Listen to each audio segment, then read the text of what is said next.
Ya, Assalamualaikum warahmatullahi wabarakatuh. Semoga semuanya dalam kondisi sehat walafiat, baik fisik maupun psikis tentunya ya. Selamat pagi, Alhamdulillah. Ketemu lagi sama mamanya Erlangga. Dan pada pagi hari ini, kita akan membahas tentang landasan pendidikan. Nah, tapi kita belum bahas nih tentang landasan filosofis, landasan yuridis, historis, atau landasan psikologis. Nah, yang mau kita bahas hari ini adalah dasar-dasar ilmu kependidikan yang akan menjadi bekal bagi teman-teman semua dalam mempelajari mata kuliah landasan pendidikan. Nah, ada apa aja sih yang akan kita pelajari pada kesempatan kali ini? Nah, ini pokok bahasan yang akan kita bahas, yang akan kita ungkap pada video kali ini. Yang pertama, kita akan membahas tentang pengertian pendidikan, tujuan pendidikan, ruang lingkup pendidikan, atau mungkin di beberapa buku teman-teman ketemunya itu komponen-komponen pendidikan atau faktor-faktor pendidikan. Kemudian ada asas-asas pendidikan, peranan dan kedudukan ilmu pendidikan. Nah, sebelum kita membahas tentang pendidikan, pengertian pendidikan, tujuannya, serta seperangkat lain yang berkaitan dengan pendidikan, seperti yang ada pada pokok bahasan di atas. Nah, kita harus ingat dulu nih. Nah, kenapa tadi judulnya landasan pendidikan? Karena di sini kita juga punya yang namanya undang-undang yang menjadi dasar, nah, dari negara kita untuk bisa mengembangkan pendidikan itu sendiri. Nah, di sini teman-teman bisa lihat nih, ada di dalam amandemen Undang-Undang Dasar 45, nah dasar negara kita di bab berapa tuh? Bab 13 ya, pasal 31. Di sana dikatakan kalau setiap warga negara berhak mendapatkan pendidikan. Nah, yang kedua, setiap warga negara wajib mengikuti pendidikan dasar dan pemerintah wajib membiayainya. Menarik ya. Kemudian yang ketiga, pemerintah mengusahakan dan menyelenggarakan satu sistem pendidikan nasional yang meningkatkan keimanan dan ketakwaan serta akhlak mulia dalam rangka mencerdaskan kehidupan bangsa yang diatur dengan undang-undang. Nah, dari amandemen ini kita bisa lihat kalau sebegitu pentingnya pendidikan sampai ditanggung sama negara. Nah, sebenarnya pendidikan itu apa ya? Ada yang punya ide? Ada yang punya pendapat? Nah, disimpan dulu pendapatnya. Sekarang kita mau bahas tentang pengertian pendidikan. Nah, pengertian pendidikan bisa kita lihat secara etimologi. Nah, dari bahasanya, kata pendidikan bisa dilihat dari beberapa kata dasar dari beberapa negara. Nah, negara yang pertama kita lihat dari Yunani. Kata pendidikan berasal dari kata pedagogi. Nah, kata pedagogi ini terdiri dari dua kata, paes dan agogos. Paes sendiri punya arti anak. Nah, paes di sini artinya anak, bukan paes yang hiasan kalau orang Jawa nikahan ya. Kemudian ada agogos yang artinya membimbing. Sehingga kata pedagogi bisa diartikan sebagai bimbingan yang diberikan kepada anak atau membimbing seorang anak itu dikatakan sebagai pedagogi. Nah, udah pendidikan belum? Nah, kita simpan. Selanjutnya, dari bahasa Romawi ada kata educate yang artinya mengeluarkan sesuatu yang berada di dalam. Nah, apa yang ada di dalam? Nah, kita akan kulik lagi. Sedangkan dari bahasa Inggris, kata pendidikan itu berasal dari kata to educate yang artinya memperbaiki moral dan melatih intelektual. Sedangkan dari bahasa Jerman ada kata Erziehung yang diartikan sama dengan pendidikan dan setara dengan kata educare yang artinya membangkitkan kekuatan terpendam atau mengaktifkan potensi anak. Nah, jadi kalau dari sini teman-teman udah bisa memprediksi belum ya kalau pendidikan itu sebenarnya apa? Tadi ada kata membimbing, ada mengeluarkan yang ada di dalam, mengembangkan potensi, dan yang berpusat itu ada di anak. Nah, kita lihat sekarang di Kamus Besar Bahasa Indonesia. Kata pendidikan itu berasal dari kata dasar didik atau mendidik, yang artinya memelihara dan memberi latihan atau ajaran pimpinan mengenai akhlak dan kecerdasan pikiran. Itu versi Indonesianya. Nah, sekarang kita lihat dari Undang-Undang Nomor 20 Tahun 2003. Undang-Undang Nomor 20 Tahun 2003 ini adalah undang-undang yang mengatur sistem pendidikan nasional atau disingkat jadi Sikdisnas. Nah, di dalam undang-undang ini dikatakan kalau pendidikan adalah usaha sadar dan terencana untuk mewujudkan suasana belajar dan proses pembelajaran agar peserta didik secara aktif mengembangkan potensi dirinya untuk memiliki kekuatan spiritual keagamaan, pengendalian diri, kepribadian, kecerdasan, akhlak mulia, serta keterampilan yang diperlukan dirinya, masyarakat, bangsa, dan negara. Jadi, kalau menurut undang-undang ini, pendidikan itu adalah upaya yang dilakukan untuk mengoptimalkan potensi dari peserta didiknya agar mereka bisa bermanfaat bagi masyarakat, bangsa, dan negara. Nah, sekarang ada salah satu tokoh pendidikan nasional yang bernama Ki Hajar Dewantara. Siapa yang pernah ketemu sama Ki Hajar Dewantara? Nggak ada yang pernah ya, karena di zaman kita hidup, di usia-usia seperti kita, Ki Hajar Dewantaranya sudah wafat. Jadi yang ketemu sama kita fotonya dan juga potret-potret dirinya saja. Tapi pemikiran-pemikirannya, nah tentu harus kita pelajari dan kita amalkan agar terus mengembangkan pendidikan yang ada di Indonesia. Nah, sekarang kita lihat nih, menurut Ki Hajar Dewantara, pendidikan itu gimana? Nah, pendidikan adalah daya upaya untuk memajukan budi pekerti, pikiran, serta jasmani anak agar dapat memajukan kesempurnaan hidup, yaitu hidup dan menghidupkan anak yang selaras dengan alam dan masyarakat. Nah, Masya Allah ya. Jadi di pendidikan menurut Ki Hajar Dewantara ini kita berupaya untuk menyeimbangkan kehidupan seorang anak dengan alam dan lingkungannya. Nah, berarti bukan hanya tentang pengetahuan-pengetahuan dasar aja nih, tapi ada poin-poin lain yang bisa juga kita petik dan kita amalkan sebagai sebuah pendidikan. Oke, nah selanjutnya ada John Dewey, nah salah satu tokoh pendidikan juga. Beliau mengatakan bahwa pendidikan adalah proses pembentukan kecakapan-kecakapan fundamental secara intelektual dan emosional ke arah alam dan sesama manusia. Kembali lagi disebutkan alam dan sesama manusia atau masyarakat. Nah, terus kita bisa ambil kesimpulan apa? Nah, maka kita bisa ambil atau tarik kesimpulan bahwa pendidikan adalah usaha sadar dan terencana untuk memberikan bimbingan atau pertolongan dalam mengembangkan potensi jasmani dan rohani yang diberikan oleh orang dewasa kepada peserta didik untuk mencapai kedewasaannya serta mencapai tujuan agar peserta didik mampu melaksanakan tugas hidupnya secara mandiri. Nah, itu gambaran dari pendidikan. Dari sini kita bisa melihat bahwa pendidikan itu adalah upaya sadar atau suatu upaya yang dilakukan untuk mengembangkan potensi dari si peserta didik oleh siapa? Oleh orang dewasa. Untuk apa? Agar peserta didik tadi bisa lebih mengoptimalkan kemampuannya, memandirikan dirinya, kemudian bermanfaat bagi lingkungan masyarakat. Nah, kemudian kenapa harus ada pendidikan? Mungkin beberapa dari teman-teman bertanya, kenapa ya kok harus sekolah? Kenapa ya harus ada pendidikan? Nah, kenapa?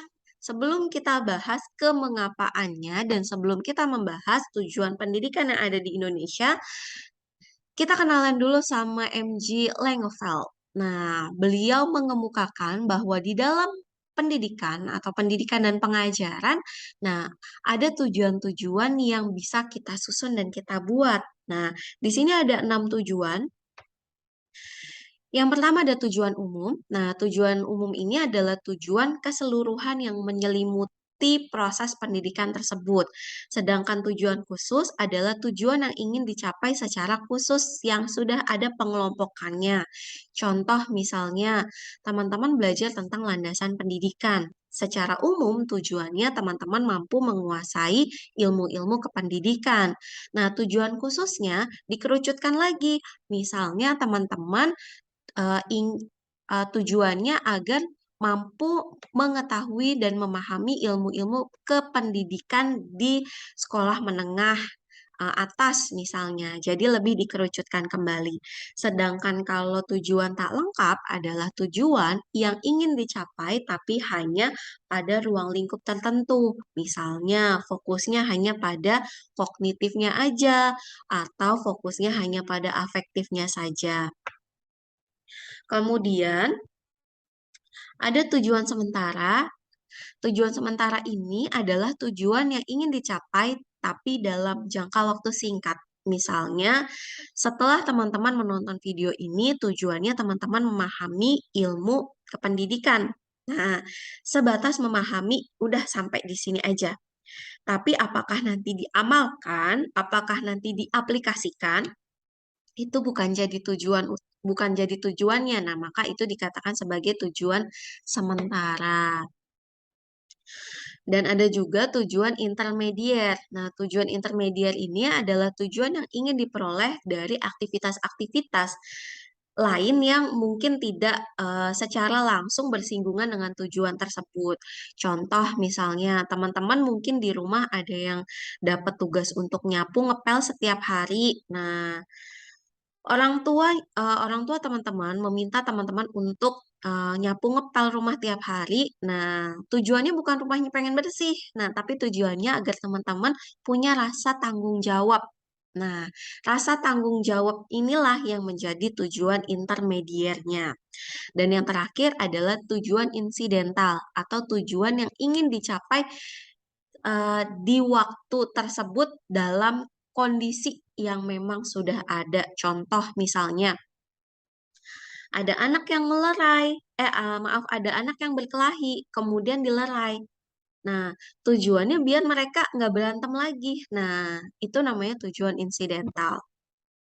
Nah, balik lagi ke tujuan pendidikan. Nah, ternyata di Undang-Undang Sikdisnas tadi juga sudah ditentukan tujuan pendidikan di Indonesia tuh buat apa. Nah, tujuannya adalah untuk mengembangkan potensi peserta didik agar menjadi manusia yang beriman, dan bertakwa kepada Tuhan Yang Maha Esa, berakhlak mulia, sehat, berilmu, cakap, kreatif, mandiri, dan menjadi warga negara yang demokratis serta bertanggung jawab. Dan inilah yang harus kita pegang sebagai tujuan umum di pendidikan nasional di Indonesia, dimanapun teman-teman berada, entah itu di Sumatera, Papua, Kalimantan, di Jawa atau di Maluku atau di Bali, Lombok. Nah, itu semuanya harus kita pegang tujuan pendidikan nasional ini. Nah, selanjutnya ada UNESCO yang juga mengemukakan kenapa sih kok orang harus mengenyam pendidikan? Kenapa kok orang harus sekolah? Kenapa orang harus dididik? Nah, agar peserta didik itu punya kemampuan untuk belajar tahu, learning to know, learning to do, untuk melakukan, learning to be, untuk menjadi, dan learning to live together. Nah, untuk bisa menyelaraskan semuanya di dalam kehidupan. Jadi, ketika teman-teman memperoleh pendidikan, tidak hanya dapat pemahaman, tapi juga berkembang kognitifnya, afektifnya, psikomotoriknya, serta mampu mengamalkan keilmuan tersebut. Nah, itu tugasnya ketika teman-teman sudah memperoleh atau mengenyam pendidikan. Nah, selanjutnya, ruang lingkup pendidikan itu ada apa aja? Nah, atau tadi komponen-komponen dan faktor-faktor pendidikan itu ada apa aja? Nah, yang pertama ada perbuatan mendidik itu sendiri, ada peserta didiknya, ada dasar dan tujuan pendidikan, ada pendidik, ada materi pendidikan, metode pendidikan, evaluasi pendidikan, alat pendidikan, serta lingkungan pendidikan. Kita lihat yang pertama. Nah, perbuatan mendidik. Nah, jadi perbuatan mendidik adalah seluruh kegiatan atau tindakan atau sikap yang dilakukan oleh pendidik sewaktu menghadapi peserta didik. Nah, jadi ketika ada tadi orang yang dewasa memberikan sebuah pendidikan atau pengamalan keilmuan kepada peserta didik, maka itu dikatakan sebagai pendidikan. uh, Perbuatan mendidiknya, maaf maksudnya. Nah, jadi bagaimana bentuknya ketika ada upaya yang dilakukan untuk bertemu dengan peserta didik dan ada hal yang disampaikan, maka itu adalah perbuatan mendidik. Nah, perbuatan mendidik yang seperti apa yang diharapkan? Tentu yang baik, yang sesuai dengan norma-norma sosial. Nah, selanjutnya ada peserta didik. Nah, peserta didik itu siapa? Peserta didik itu adalah anggota masyarakat yang berusaha mengembangkan potensi diri melalui proses pembelajaran yang tersedia pada jalur, jenjang, dan jenis pendidikan tertentu. Tapi ingat bahwa di pendidikan Indonesia itu tidak hanya pendidikan formal, tapi juga ada pendidikan informal, ada juga pendidikan non-formal, dan bahkan pendidikan itu juga bisa dilakukan di masyarakat. Nah, jadi kalau ditanya siapa itu peserta didik, siapa aja? Peserta didik itu tidak terbatas usia, tidak terbatas jenjang, misalnya hanya anak SMA saja, enggak. Masyarakat juga bisa dikatakan sebagai peserta didik gitu ya. Kemudian dasar dan tujuan pendidikan. Nah, landasan yang menjadi dasar kependidikan. Nah, kebetulan kalau di Indonesia tadi ada Undang-Undang Dasar, kemudian ada Pancasila, dan yang khusus mengatur tentang pendidikan adalah Undang-Undang Nomor 20 Tahun 2003. Nah, kalau tadi peserta didiknya udah, nah sekarang pendidiknya siapa? Menurut undang-undang, orang yang dikatakan sebagai pendidik adalah tenaga kependidikan yang berkualifikasi sebagai guru, dosen, konselor, nah, pamong, pamong belajar, widya iswara, tutor, instruktur, fasilitator, dan sebutan lain yang sesuai dengan kekhususannya. Sampai belibet ya ngomongnya. Kekhususannya serta berpartisipasi dalam menyelenggarakan pendidikan. Nah, jadi poin-poin yang ini nih, kalau ditanya pendidik itu siapa? Bisa ini dan kenapa tadi masyarakat bisa balik lagi dan sebutan lainnya? Karena poin utamanya apa? Usaha sadar yang dilakukan untuk mengembangkan potensi. Nah, jadi siapapun juga sebenarnya bisa dikatakan sebagai pendidik. Nah, tapi dalam setting pendidikan secara formal, formal, non formal dan informal tadi, nah maka inilah yang bisa disebut sebagai pendidiknya. Nah, terus pendidik yang seperti apa sih? Nah, ternyata pendidik itu ada 3 macam ya. Ada yang pentip, pendidikan tanpa ilmu pendidikan, alias orang yang tidak mempelajari, pendidik yang tidak mempelajari ilmu pendidikan. Nah, gimana tuh kalau seorang pendidik tapi tidak mempelajari ilmu pendidikan? Nah, tentu dia tidak memiliki dasar-dasar kependidikan sehingga ketika memberikan materi atau ketika memberikan pendidikan tidak dalam asas-asas dan norma aturan yang ada. Kemudian ada kandik. Nah, kecelakaan pendidikan. Ini poin-poin yang terjadi ketika si pendidik ini melakukan kesalahan-kesalahan di dalam pendidikan. Misalnya, seorang pendidik tapi melakukan pelecehan seksual atau seorang pendidik tapi melakukan plagiarisme. Nah, itu bagian dari kecelakaan pendidikan yang tentunya harus dihindari. Dan yang nomor 2, nah ini yang baik nih, pendidikan dengan ilmu pendidikan. Nah, ketika melaksanakan pendidikan, dan pendidiknya itu memahami ilmu pendidikan, maka tentunya di sistem pendidikan tersebut akan berlangsung dengan sesuai, berlangsung baik, sesuai dengan aturan-aturan, sesuai dengan norma, dan sesuai dengan teorinya tentunya ya. Nah, selanjutnya ada materi pendidikan. Nah, materi pendidikan itu adalah bahan-bahan atau pengalaman belajar yang disusun sedemikian rupa untuk disajikan dan disampaikan kepada peserta didik. Wujudnya bisa berupa buku, kemudian wujudnya bisa em, modul, dan juga bisa jurnal atau bahkan video. Nah, itu juga bisa masuk dalam materi pendidikan.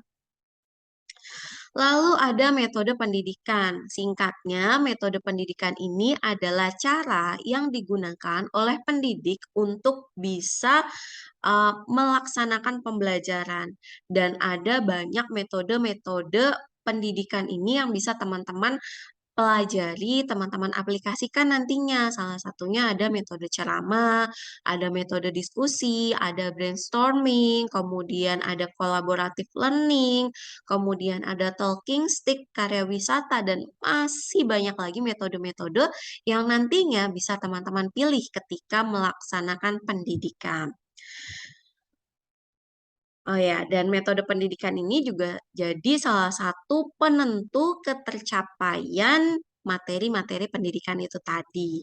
Dan ada evaluasi pendidikan yang merupakan cara-cara untuk menilai terhadap proses pembelajaran peserta didik. Baik apakah si pendidik ini sudah melaksanakan pembelajaran dengan baik atau belum, plus bagaimana kondisi siswanya sebelum dan sesudah pembelajaran. Apakah dia bertambah pengetahuannya, bertambah kemampuannya, ataukah malah terjadi stagnan? Ataukah pembelajarannya itu sudah diberlangsungkan sesuai dengan RPL-nya atau RPP-nya atau enggak? Nah, itu dilakukanlah yang namanya evaluasi. Kemudian ada alat pendidikan atau hal-hal yang membuat atau mengkondisikan kemungkinan terlaksananya pendidikan. Nah, bentuknya ada material dan non-material. Material itu yang berbentuk yang ada wujudnya. Nah, contohnya seperti laptop, proyektor, buku. Nah, itu adalah alat pendidikan yang bentuk material. Nah, non-materialnya apa? Suasana. Misalnya menciptakan suasana yang nyaman, suasana yang interaktif. Nah, itu juga bagian dari alat pendidikan tapi yang non-material. Selanjutnya ada lingkungan pendidikan. Nah, yang maksud dalam lingkungan pendidikan itu ada apa aja? Ada tempatnya, ada lingkungan budaya, ada lingkungan sosial dan masyarakat. Nah, jadi semua yang ada di sekitar kita itu masuk dalam lingkungan pendidikan. Maka ada pula kalimat yang menyampaikan bahwa carilah tempat yang baik untuk belajar. Karena ternyata di mana kita berpijak, nah nilai-nilai itulah yang akan kita ambil dan kita tanamkan. Dan di mana kita berpijak, nah maka seperti itulah gambaran diri kita sesuai dengan orang-orang yang ada di sekitar kita. Nah, selanjutnya ada asas-asas pendidikan yang perlu kita pahami dan kita jadikan acuan. Yang pertama ada asas yang disampaikan oleh Ki Hajar Dewantara, Ingarso Sung Tulodo, Ing Madya Mangunkarso, Tuturi Handayani. Jadi kalau di depan jadi contoh, kalau di belakang mendorong, nah kalau beriringan maka saling melengkapi, saling membimbing. Nah, jadi itulah pendidikan. Nggak ada mana yang lebih baik, mana yang lebih buruk. Nggak ada istilah kalau pendidik itu lebih hebat dibandingkan dengan peserta didiknya. Tapi semuanya seiring dan sejalan saling melengkapi satu sama lain. Kemudian, pendidikan sepanjang hayat. Ada asas pendidikan sepanjang hayat yang artinya pendidikan itu tidak hanya ada pada atau dilaksanakan pada rentang usia tertentu aja, tapi pendidikan itu bisa berlangsung sepanjang hayat manusia. Jadi sampai dia wafat, itu dia masih selama dia masih hidup ya, sebelum dia wafat, itu masih boleh mengenyam pendidikan. Kemudian ada asas semesta menyeluruh dan terpadu, yang artinya pendidikan itu tidak hanya bisa difokuskan pada poin-poin atau aspek-aspek tertentu aja, karena pendidikan itu sistemnya menyeluruh segala sesuatu tentunya dengan keilmuan-keilmuan itu saling berkaitan satu sama lain. Kemudian ada asas manfaat yang artinya pendidikan itu tentu memberikan manfaat-manfaat yang sangat baik untuk peserta didiknya, terutama manfaat untuk pengembangan diri. Dan ada asas usaha bersama yang artinya pendidikan itu tidak hanya usaha dari si pendidiknya aja, tapi peserta didiknya juga perlu usaha dan perlu berupaya untuk melaksanakan pendidikan itu sendiri. Dan yang terakhir adalah demokratis, bahwa di dalam pendidikan, nah, harus terjadi dialog. Misalnya, pendidiknya atau gurunya pengen melaksanakan pembelajaran dengan metode atau dengan sistem individual, nggak kerja kelompok. Nah, tapi ternyata peserta didiknya merasa keberatan, maka perlu didiskusikan bersama, sehingga di dalam proses pembelajaran tersebut terjadilah pembelajaran yang menyenangkan tanpa ada pihak yang merasa ditekan atau tidak ada diskriminasi gitu. Nah, inilah asas-asas yang harus kita tanamkan dan kita jadikan sebagai pegangan dalam melaksanakan pendidikan. Nah, selanjutnya ada peranan dan kedudukan ilmu pendidikan. Nah, ilmu pendidikan itu harus gimana? Ilmu pendidikan itu harus empiris. Nah, harus rohaniah, normatif, historis, dan juga harus praktis. Nah, selanjutnya bagaimana kedudukan ilmu pendidikan? Nah, ilmu pendidikan itu untuk meningkatkan pengetahuan, pengertian, kesadaran, dan juga toleransi. Nah, serta untuk meningkatkan questioning skill atau rasa ingin tahu atau kemampuan bertanya, kemampuan untuk ingin tahu, mencari tahu, dan kemampuan menganalisis sesuatu termasuk menganalisis pendidikannya serta meningkatkan kedewasaan individu. Nah, jadi begitu besar manfaat dan tujuan dari pendidikan sehingga di setiap negara itu punya concern atau fokus terhadap pendidikannya itu sangat luar biasa. Karena biasanya bibit-bibit unggul itu mereka adalah mereka yang selama proses pendidikannya itu menunjukkan potensi terbaiknya. Nah, jadi, sekian pembahasan kita tentang landasan pendidikan atau pendidikan dan ilmu pendidikan. Nah, bagi teman-teman yang punya pertanyaan-pertanyaan terkait dengan materi ini, boleh disampaikan di kolom video ini, atau untuk teman-teman yang mengambil mata kuliah landasan pendidikan di semester ini, teman-teman boleh bertanya di grup kelas atau di online learning UHAMKA-nya ya. Sekian pembahasan dari saya, kurang lebihnya saya mohon maaf. Salam sehat untuk semuanya. Wabillahi taufik walhidayah. Wassalamualaikum warahmatullahi wabarakatuh. Terima kasih semuanya. Bye-bye.